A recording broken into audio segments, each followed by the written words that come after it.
मेरा आपसे प्रेम है तो मैं आपके घर आऊंगा और आप मुझे बासी रोटी भी खवाएंगे ना तो मैं नमक के साथ खाऊंगा, अचार के साथ खा लूंगा। प्रेम है तो सब चलता है। एक पत्ता भी आप दोगे ना प्रेम से तो मैं ग्रहण कर लूंगा।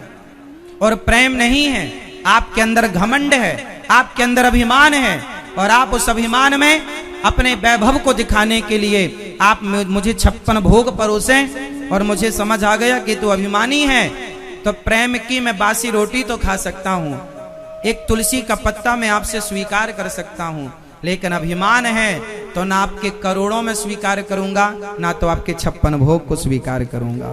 प्रेम है तो हर वस्तु ग्राह्य है, स्वीकार है। उसी तरह भगवान से जब भक्त प्रेम करता है तो प्रेम के बाद एक तुलसी का पत्ता देता है, एक बिल्व पत्र देता है, लोटा भर पानी देता है, वो स्वीकार है। और प्रेम है ही नहीं और ढारे जा रहे हो पानी, क्या होगा इससे? भगवान की भक्ति का पहला सूत्र है प्रेम। क्या शुरू में होना चाहिए? वेश, प्रेम है। लेकिन आजकल तो केवल समाज में औपचारिकताएं दिख रही हैं, फॉर्मेलिटियां दिख रही हैं। वो प्रेम भगवान की यादों में रोने वाला प्रेम। इसलिए भगवान का कीर्तन किया करो घर में, रोज कीर्तन करो, रोज भगवान के नाम से प्रेम करो, भगवान के स्वरूप से प्रेम करो, भगवान का कीर्तन करो घर में। श्री कृष्ण गोविंद हरे मुरारी, हे नाथ नारायण वासुदेव, कीर्तन करो। और उस कीर्तन में, उस प्रेम में आंखों में आंसू आ जाएं, ये प्रेम है। ये प्रेम पसंद है भगवान को।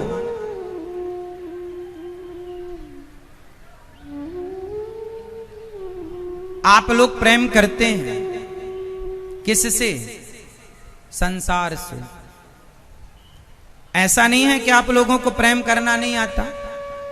आप अपनी पत्नी से, पति से, बेटी से, बेटा से, परिवार से प्रेम करते हैं। आप सबसे प्रेम करते हैं, आपको सबकी जरूरत है, पर आप भगवान से प्रेम नहीं करते।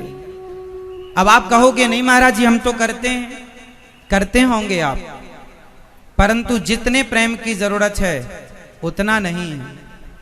कितना प्रेम चाहिए? एक बात बताओ, लोहा पानी कब बन जाता है? लोहा कब पानी बन जाता है? जब अधिक ताप हो। जब अधिक ताप होगा तो लोहा पिघलकर पानी बन जाएगा, लिक्विड फॉर्म पे आ जाएगा। अब ये बताओ कि लोहा आग में तपकर पानी हो जाता है, तो आप सबके घर में रोटी बनाने वाला तवा है, वो लोहे का है। आज तक किसी के घर का तवा पिघलकर पानी हुआ? बताओ, जब आग में लोहा पिघल जाता है तो आपके घर की आग में तवा क्यों नहीं पिघला? उत्तर दो जोर से, सबको पता है उत्तर दो। क्योंकि उस लोहे को पिघलाने के लिए जितना ताप चाहिए उतना ताप आपके चूल्हे की आग में नहीं। जितना ताप चाहिए उतना ताप आपके चूल्हे की आग में नहीं है। उतना ताप तो केवल भट्टी की आग में है। उसी प्रकार लोहे को पिघलाने के लिए जितना ताप चाहिए उतना चूल्हे की आग में नहीं, इसलिए लोहा पिघलता नहीं। उसी तरह भगवान को पाने के लिए जितना प्रेम चाहिए उतना प्रेम अभी आपके पास नहीं, इसलिए भगवान मिलता नहीं। लोहा पिघलाने को अधिक ताप चाहिए, भगवान को पाने के लिए भी अधिक प्रेम चाहिए। कैसा प्रेम? मछली की तरह।